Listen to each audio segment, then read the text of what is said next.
você precisa saber um pouco mais de detalhes sobre a vida sexual do seu paciente, qual é o melhor jeito de perguntar? Se você é profissional de saúde e já ficou desconfortável tentando saber um pouco mais de detalhes sobre a vida sexual dos seus pacientes, ou se já se perguntou se pode ou não pode perguntar, como é que faz para não parecer invasivo e inadequado, esse vídeo é para você. Hoje eu quero te apresentar um recurso muito simples, mas poderosíssimo e baseado em ciência, que pode transformar a maneira como você conduz a sua avaliação clínica. Os 2 P's da sexualidade. A maioria dos profissionais não se sente segura para abordar questões sexuais no consultório. Não é por maldade ou negligência, é falta de formação mesmo. E o que acontece na prática? A gente evita perguntar, a gente sai pressupondo, a gente generaliza, e isso compromete completamente a escuta, a qualidade da sua avaliação e, portanto, a eficácia da sua intervenção. Muitos pacientes chegam para mim dizendo que estão há anos em terapia ou que tem um ginecologista de confiança e que essa pessoa não faz a menor ideia do que de fato acontece na vida sexual dela. Quando você parte de pressupostos sobre a vida sexual do seu paciente, você corre o risco de inviabilizar elementos centrais da experiência dele ou dela. E os 2 P's da sexualidade servem exatamente para você perguntar de uma forma muito mais assertiva e sem pressuposições. Agora, antes que a gente possa seguir com o conteúdo, eu quero deixar aqui para você um recado. Você que é profissional de saúde não só pode, como deve perguntar sobre a sexualidade dos seus pacientes. Não é que você vai virar terapeuta sexual ou sexólogo, é que isso é parte de uma escuta competente. A sexualidade é um aspecto fundamental da qualidade de vida e muitas vezes preocupações sobre a sexualidade vão interferir no tratamento que você está fazendo. É aqui que você vai precisar sim saber um pouco mais de detalhes sobre o que de fato significa a vida sexual desse paciente que está na sua frente. E para isso que servem os 2 P's. Então vamos lá. P de parceria e P de prática. Quando a gente fala em parceria, por que eu não digo, mas o marido ou a esposa da minha paciente?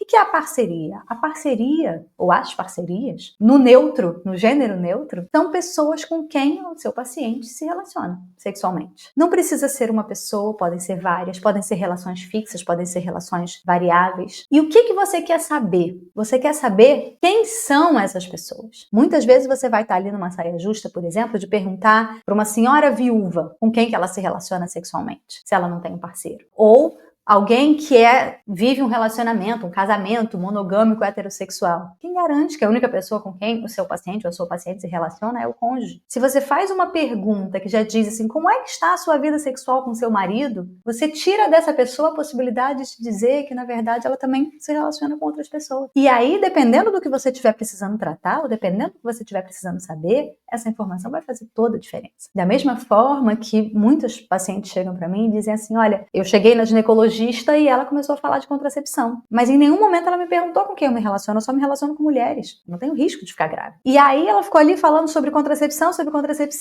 como se eu me relacionasse com homens. São questões que, às vezes, na nossa falta de formação, a gente vai falando do que nos parece normal. Como eu costumo dizer, vocês estão ali na pessoa física. Tira o jaleco, sai o profissional de saúde e entra a pessoa física, que começa a perguntar a partir de lógicas que a gente vai chamar de normativas. Então, quando a gente fala de heteronormatividade, ou seja, você pressupor que o seu paciente é hétero, aí você vai dizer, não, mas ele me disse que é casado. O fato de ele ser casado com uma mulher não significa que ele só se relaciona com ela. Não significa que ele se identifica como heterossexual. Ou mesmo que ele se identifique como heterossexual, ele ainda assim pode ser um homem heterossexual que se relaciona com outras pessoas, mulheres, homens. Serve mais para nós, ao invés de a gente ficar aqui falando de orientação sexual, então você não precisa perguntar a orientação sexual do seu paciente, não te interessa nesse momento da avaliação. Claro que você pode perguntar eventualmente, mas se você quer fazer uma avaliação rápida, você precisa perguntar para ele com quem ele se relaciona. E aí ele vai te dizer, olha, eu me relaciono com homens, eu me relaciono com travestis, eu me relaciono com a minha esposa e com a minha namorada, eu me relaciono com a minha esposa e com outros homens na rua. E aí você vai entender um pouco melhor o que de fato acontece na vida desse paciente. Quando a gente pressupõe heteronormatividade, quando a gente pressupõe monogamia, quando a gente pressupõe na nossa fala, a gente restringe a possibilidade do nosso paciente poder nos contar um pouco mais. Então, o que você vai perguntar para o seu paciente? Com quem você se relaciona sexualmente? E aí a pessoa vai te dizer,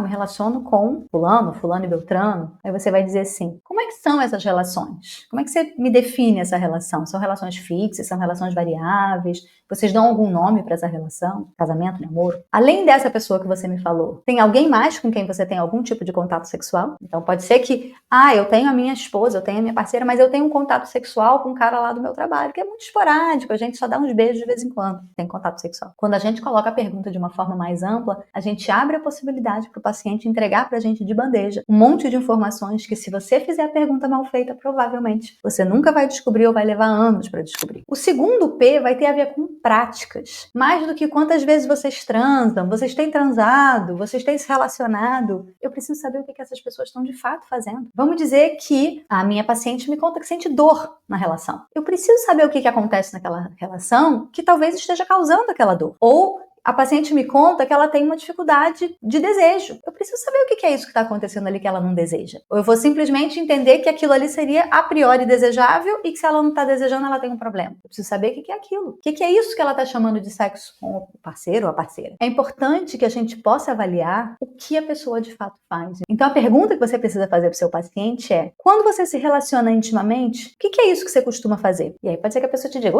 sexo. E aí você pode dizer assim: eu sei, mas sexo para cada pessoa é um pouco diferente. Você se importa de me descrever um pouquinho o que acontece? E aí, quando a pessoa te disser, ela vai dizer: não, aí tem beijo, penetração, isso, aquilo, outro. Pode ser que ela te diga isso. Mas pode ser que, quando você abre o espectro, você descubra, por exemplo, que ela tem outras práticas sexuais que você jamais poderia imaginar. Que ela tem práticas BDSM, por exemplo. E que, se eu pergunto como se aquela relação sexual fosse sempre do mesmo jeito para todo mundo, se fosse como a gente costuma chamar normofílica, igualzinho, normal, igual, que na verdade a gente sabe que não é pra ninguém, eu fico sem saber o que tá acontecendo. Aí eu posso perguntar aqui: você tem dor, desconforto, dificuldade em alguma prática sexual? Porque pode ser que a pessoa deseje, por exemplo, algumas práticas sexuais, mas não deseje outras. Pode ser que eu tenha uma paciente puérpera e ela não deseja fazer penetração, mas talvez ela deseje receber um sexo oral, talvez ela deseje ter um outro tipo de contato sexual, uma masturbação. Pode ser que a minha paciente tenha dificuldades ou desconforto com algumas práticas e não com outras. É importante que a gente possa discriminar cada uma das práticas. Você também pode fazer uma outra pergunta e dizer assim: tem alguma dessas práticas que te preocupa? Que você gostaria de entender melhor, gostaria de mudar? E aí pode ser que você abra espaço para essa paciente ou esse paciente falar para você sobre situações de coerção sexual. Não, eu faço uma prática, mas no fundo eu não gostaria de fazer, eu faço porque meu marido gosta. Não, eu faço isso, mas eu não entendo muito bem por que dói, por que é desconfortável. Quando a gente trabalha com os dois P's, a gente vai direto no ponto que a gente precisa. A gente não confunde o nosso paciente e o nosso próprio raciocínio clínico com um olhar a priori que é o mesmo olhar que você teria na mesa do bar, que não é o olhar que a ciência te pede, não é o que você devia de fato estar perguntando. Quando a gente pergunta de parcerias e práticas, aqui não tem erro. É exatamente isso que vai orientar o seu raciocínio clínico, porque a partir dessas duas informações eu consigo saber nível de risco, eu consigo saber sobre comportamentos, eu consigo orientar melhor a prática, eu consigo entender o que provavelmente está causando aquele sintoma, aquele desconforto. Então são essas duas informações que você precisa ter para começar a raciocinar clinicamente sobre qualquer queixa sexual que apareça. São perguntas simples que ajudam você a captar dados clínicos fundamentais com respeito, com clareza, com profundidade. E além disso, essa abordagem está em sintonia com o que a gente vai chamar de habilidades multiculturais ou com uma prática culturalmente sensível. Ou seja, eu vou falar de um jeito que funcione para aquela pessoa que está na minha frente. Claro que, se eu tiver informações prévias, se eu já sei com quem essa pessoa se relaciona, se eu já sei um pouco mais sobre a vida dela, eu não preciso ser tão ampla na minha colocação. Eu posso dizer: se eu sei que ela só se relaciona com aquele namorado, eu posso dizer: como é que está a sua relação com o fulano? O que vocês têm feito juntos? Eu sei da parceria, mas eu não sei muito bem da prática. Claro que você pode adaptar, mas são esses dois P's que precisam estar aqui na sua cabeça. E por que isso é muito bom? Porque isso cabe na rotina do seu consultório. Você vai ver que é muito mais direto ao ponto, que não vai te demandar tanto tempo assim. Eu sei que muitos profissionais vão dizer assim: